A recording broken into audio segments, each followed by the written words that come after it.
First off, we're going to just get into it right away. We're going to be talking to one of the people that made this all possible. His name is Charlie Mohr. He's the founder of KusH, Keeping Us Sustainably Healthy, a true entrepreneurial spirit building new industries and markets of sustainable solutions. Charlie's goal is to establish a collective towards building a life balance of fulfillment and happiness through community. Where is Charlie? Come on in here. Oh, There he is. I love that introduction. Thank you so much, man. That was Dude, beautiful. I dressed up. I love it. You look great, man. You too. Your background's perfect. I've tried. I tried to grab what I could. So You want to get into it right away? So Charlie's pretty much going to be co-hosting this whole thing with me. He's going to be helping with the interviews. He's the reason we have a lot of these awesome guests today. So take it away, Charlie. Cool. I just wanted to, and Rizzo, man, thank you so much, man. And the Movers have been awesome to work with. I can't wait to do this event with them. So, I just want to address real quickly before we jump into the whole sustainability and Earth Day piece of this. Let's just address what's happening right now with COVID. All of us are at home. Some of us have to work. We're in a big piece of history right now. There's a big shift of what's going on. We're living in history. There's never been a major global shutdown before. So it's just so important that we reach out to each other. You don't know who's at home, who might be depressed, who might not just need that voice. It's so important that we just stay proactive and look and just be creative and just appreciate this time as well. The way things were before were easy. And we put our own luxury stresses upon ourselves. The way things are now is new challenges, and it's going to push us to either bring out our greatest as we evolve into the new solutions, to the new society of tomorrow. And we're here to help. We're all here. We're part of being able to mold and create this as a whole. So we could either all come together, be proactive, build this collective, and look at solutions on how do we make things from this better, or we could just mope around and worry and be stressed every day. So I just hope that all of you are, just ready to go, just really ready to rock and roll. And look at this COVID as a great fuel for us to bring out the best strengths that we've had that we didn't even know that we had. So yeah, get creative, right? Get creative, and yeah. So all right, cool. So we can jump right into it. Yeah, let's go, man. Blast off. So I think the best way to start is by letting us know what KusH is, and what your expertise is, and how does it tie into sustainability. KusH is keeping us sustainably healthy. It's education, entertainment, and a lifestyle all in one. As we start educating people on tangible call to action items, what can you be doing, how you could be doing it in your community at home. At the same time, we're going to bring you great entertainment, and all this entertainment is going to be local entertainment. It's going to be from, the band that's down the road from you that you hear practicing every day, but you never really got a chance to hear their music because you don't know where they play. You're going to get to read some beautiful poetry, read some beautiful articles. And this is all around supporting our community. Okay. It's everything and anything indie. And the whole lifestyle piece of it is that you're living the KusH life. You're living the KusH movement. So, and that's why I love to team up with you guys, because being the movers, that's it. You join the KusH movement, you become a mover, and it's a matter of being proactive with each other. If you know that if you have a skill that you could bring to your community, bring it. And if you don't know how to address how to bring it, we're a collective. We're here to help, to say, this is here, let's build a delivery system and let's get it out there. So yeah, everyone has ideas. Everyone has ideas. Yeah.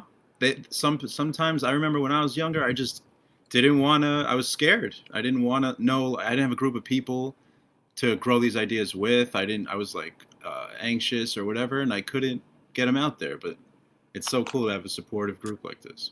I'm going to have a blast. It's going to be so much fun. You guys are going to have a blast. We're going to hold on tight. The rocket's going to just drive, and you're going to be like, what the heck is going on? But really, that's what KusH is. KusH is a voice. Yeah. KusH is a voice.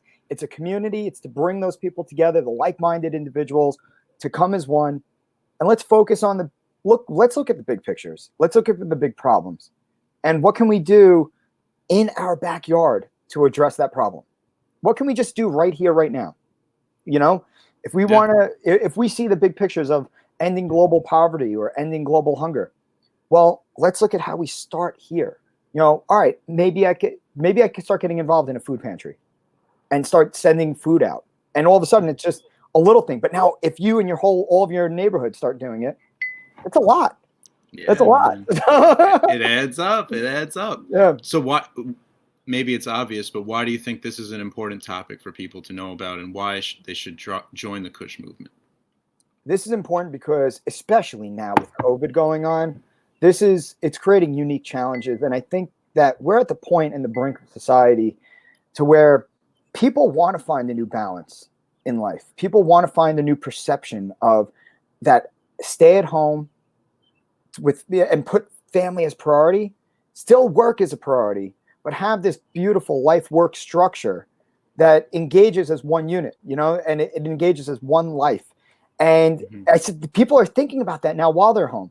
So now this is a great time. Let's get creative with this. Let's bring solutions. Why wait for legislation to make changes, tell us what to do? We all have a personal responsibility to ourselves and to our community to create a better world. So why would we wait to be told what to do when we know what we can be doing to make things better? I think a lot of times it's because people, for me anyway, I didn't even realize that I had that responsibility, you know, growing up. It's kind of like you're in a bubble and you don't really think about things like that. But that's the most important stuff there is. And that's the education. That's the education. It's what I like to say it as is a generational mentorship. And some of the guys that we're going to be interviewing on the show today, I see them, they're my personal mentors, you know, and they're a generation ahead of me. And I'm learning so much from them. And what I need to do is I need to pay it forward. You know, they've walked a path that I haven't been to yet. I haven't had kids go to college yet. You know, I don't know what that's like. My kids are, 10 and under, but I know what it's like to be a parent. So I could take what they educate me on and mentor me on, and now educate the millennials and say, all right, you guys might not have a kid yet. You might have a kid, but I could kind of give you some steps and tools to be prepared, because when it comes, it's a world changing event, and everything changes. Totally, man. I'm so excited. It's awesome. So what can people do from home right now to start taking steps towards a more sustainable solution? How can they join the KusH movement? And Sean Rosenfeld said we were awesome. You're awesome, Sean. Thank you, Sean. Awesome. I saw that. I didn't know if it was just like to us. I didn't know how to react. It's that next generation. Hey, Jackie. Yeah, it's that next generation. So how people can get involved. One of the things is visit kushwear.net, sign up. We sign up to our newsletter. We're going to be opening up a whole bunch of pieces within the KusH Wear website, opening up the radio, opening up the culture, the social section. But join in. Once a week, we're going to be sending out newsletters, just giving updates of what's going on in the whole community of the KusH movement. What's some good positive news? When you like to hear something positive, but otherwise of that, this is spring. Okay, even though we got hit with like winter yesterday, this is spring. So get outside and start gardening. I think the first step for everyone is get your hands dirty in the soil, get outside, start gardening. I don't care if you screw up totally and nothing even grows, okay? Because then you're going to pick up a book and say, why did I screw up? But get outside and start gardening and learn how to grow food. I think that's going to be the most important piece of this. We have an interview later with Jessica we're going to be discussing a lot about front yard gardens and how to transform that. I think growing food is going to be one of the most important and prevalent things that we can do as an entire nation right now, and really utilizing our land as growing food. Shouldn't it? I feel like gardening should be like the basis of education. Like, shouldn't we all know how to grow our own food? Like in school, like we should be taught gardening. No? Yeah, am I crazy? No. That's what blows my mind. It's like, my wife and I, we homeschool. My wife mostly does all the homeschooling. She does all the academics. And the core that she teaches them is all based on agriculture as the core. So all the reading materials are around agriculture and ecology. Mm-hmm. And they're learning. And I'm like, kids need to learn how to do this. They need to learn how to grow food. They need to learn how to process food. They need to learn how to cook the food, like different recipes and such. And there's a big piece of that missing today. So, yes, Kenzie, you ordered your greenhouse. That's right. You told me. I can't wait to see the pictures of you guys putting this thing together. So I mean, that's it. I think just starting out with getting your hands dirty, getting green, and then work your way up. Look at your exterior landscape. Then let's focus on the interior of your house. Changing out, for instance, the easiest thing, change out your old bulbs to LED bulbs. Okay. Use energy efficient utilities. And then all of a sudden it's like, okay, where else can you become now more self-reliant? TV systems, solar battery backup systems for your house, solar generators for your house, water irrigation pumps, solar powered water irrigation pumps. And all of a sudden you're creating this cool cycle. And then before you know it, you're putting so much more money now back in your pocket. Yeah. And then you realize like, wow, I don't need as much now to live the same quality and comfort of life I needed to before. And not saying to work less, but not saying to stress on the finances so much. Yeah, I hear you, man. So I think the basis, we should get into like what the core values of KusH are. You know what I'm talking about, right? I don't know if I do. The SDGs. Yes. So the SDGs, I was introduced to the SDGs by Steve DeStanti. And, actually, I knew about them a little bit before from the UN when I was going there talking about bees. But Steve is the one who really pressed the SDGs into me. The Sustainable Development Goals are huge. There's 17 Sustainable Development Goals. The problem is, like today, whenever you use the word sustainability, everyone thinks just ecology, just outside. And it's not. It's a facet of every single piece that exists in our society that we can address a component of sustainability, from economic infrastructure to life below water to life above water, of course, gender equality. Okay. These are all SDGs. So as KusH, we're going to be identifying one SDG per month as the theme. And from there, now we come up with a once a month impact call to action item. And that becomes the drive. That's the singular message that we push out to everyone for everyone to be a part of as well. So we, if we chose one day just to go out and just clean up garbage across the nation, all right, and that's life above land. We go out and we get it and we share it. We show people out there we're making such a big difference. We're making a difference, and we're moving as people. We're moving as a collective. We're not being told to do this. We want to do this because it's making our community and our homes and our environment better.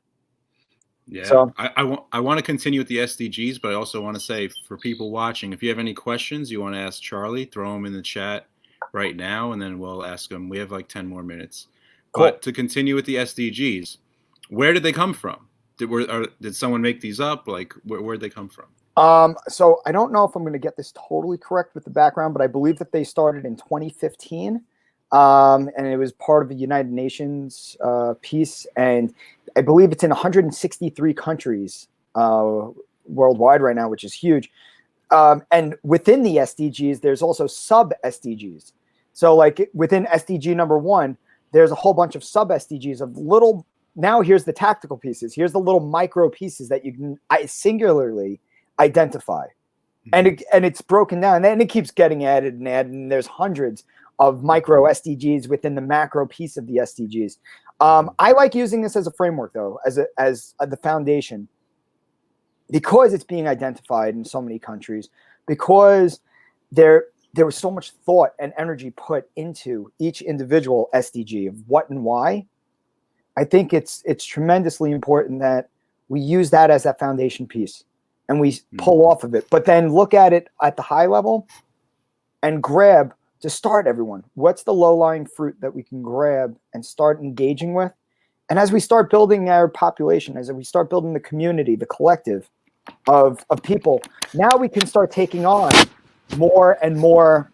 Now we start taking on more and more bigger challenges because we have niche and skills that we can demonstrate and show to each other, saying, you know what, we need to do a documentary about this particular piece and get people together and build big projects. But it's a matter of getting people to know about it, to care about it first, to want to do it. For sure, man. It's getting the education out there. Yeah. That was a great question. So thank you. Yeah. I was going to say, do you have any, like, what are the most urgent SDGs? Are they all equally the same? Are we going harder on other ones first? Yeah, I think particularly I'd like to, me personally, I'd like to look at life below water. Look at the things that immediately touch upon the necessities of life and to help those. So the life above land, the life below water, it's a mitigation of plastics going into our garbage, for instance, better refuse methods, better recycling methods. It's, some of them are big ones though. I mean, some are really big ones, like, and poverty. That's massive, so ways to potentially combat that is looking at the let's keep our lands clean. Let's keep our waters clean. So when we start out, we're really going to be identifying everything here domestically on U.S. soil, or, we have some Canadians in here and some Europeans, but, you know what I mean for the most part, though. But as we start building that global impact, then we can start getting, what's happening by you. And wow, I didn't even know that was a problem that existed, because that doesn't exist here. So that's another piece of education that we need to do for a lot of people in the United States, is that there's things that are going on all over the world that we've never even experienced before. And so the solution there would be very different from the solution here. Beautiful. All right. So we got a question. How does KusH Wear plan further to spread this movement? With the movers.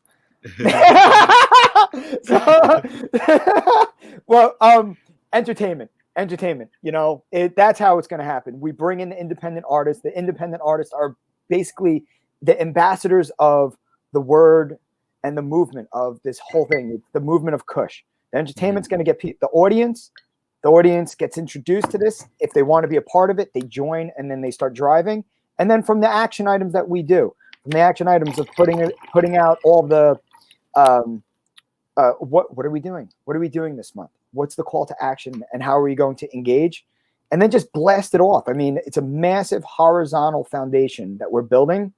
So the tower that can be built upon it is endless. Yeah. Thank you, Matt, for that question. Yeah. What's KusH Wear's 20-year goals? I wanted to just say a real quick story about this SDGs. So, like, before we met Charlie, the movers, we were like, we had all these things. We're like, why is there poverty? What? I don't understand. Like, we have abundance. Like, there's everything we need is from the earth. We can have it. Like, everyone can be fine. Why is there poverty? So it just didn't compute in our heads. And then we were like, we gotta work towards getting rid of this. And then we meet Charlie, and he's like, yeah, here's the 17 things that the UN has decided are the most important things that we need to figure out. And like the first one is no poverty, I think. Yes. And we were like, they thought of this. Oh, yes. Okay. At least someone thought of this already. We're not crazy. But, yeah, you're like, they titled it something. Yeah. It's a cool title. All right, so real quick, answer Ryan's question if you can. We have 5 more minutes. All right, so yeah, 20-year goal of KusH. It's a great question. The 20-year goal of KusH is that we have a large enough, call it a mentorship group, a collective of the movers, of the part of the KusH movement, that we have a foundation in place of education for the new audience to come, that we have a foundation for support for the youth. So we could start educating them on basically the 20-year thing is the whole educational program. It's really geared towards education, building an entire curriculum and education foundation for the youth, and having the, just the KusH collective of people just become the content creators for this education. They become the self-educators for them. They become the mentors. So as they're having their kids, here's solutions, here's an education, here's how to start getting involved at the young age. And it's building a consistency. So that's the 20-year goal, is that the whole next generation only knows what life would be like this by being and doing good, by being a steward of the earth and a steward of community. Beautiful. Is there, I don't know if we have any more questions, but I have one. Is there an ultimate goal, like a final goal where it's like, all right, I did it, or like that never happens, right? Like there's always going to be something else, right? Oh yeah, I'm going to drop dead in the midst of something happening, but there is no ultimate goal. The ultimate goal will be that, accomplishing all 17, like. No, because it'll always be evolving. There will always be human problems. And the goal would be that we have these young people being able to think philosophically about always thinking about a creation of solutions, identifying a problem and creating a solution, and creating that as a singularity, as a unit. That to me would be the ultimate goal, is that we've created a very welcoming and tied, well-knit community of people that it's all solutionary based. It mitigates a lot of there will always be problems and such, and always be greed and all that exists, but systems can be placed through automation and creativity and just Does there have to be? Does there have to always be greed and all that? Could we get rid of that? No, it's human. It's humanly in us. Yeah. It's human. Yeah. When the first guy saw that first shiny rock on the ground and he said, wow, this is something rare. And he showed it to that caveman woman, and that caveman woman's like, ooh. And then the other guy's like, I want that shiny rock. And then they battled ever since that moment. Yeah.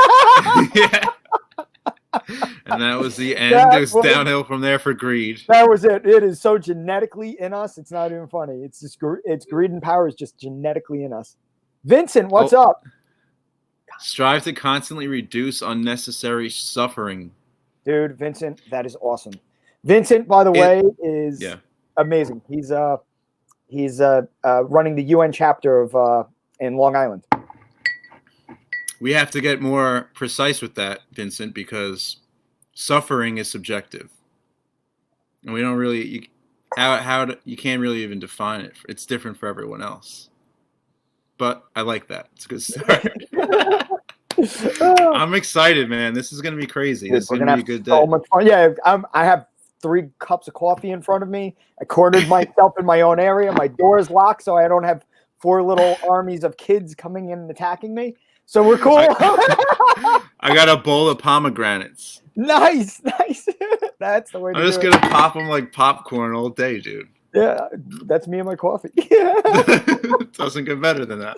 Cool. All right. Well, I think we could wrap it up right here. Yep. Excellent. But we got a big day planned. Later. Yep. All right, man. Awesome. Yo, let's crush it this Earth Day. Oh yeah.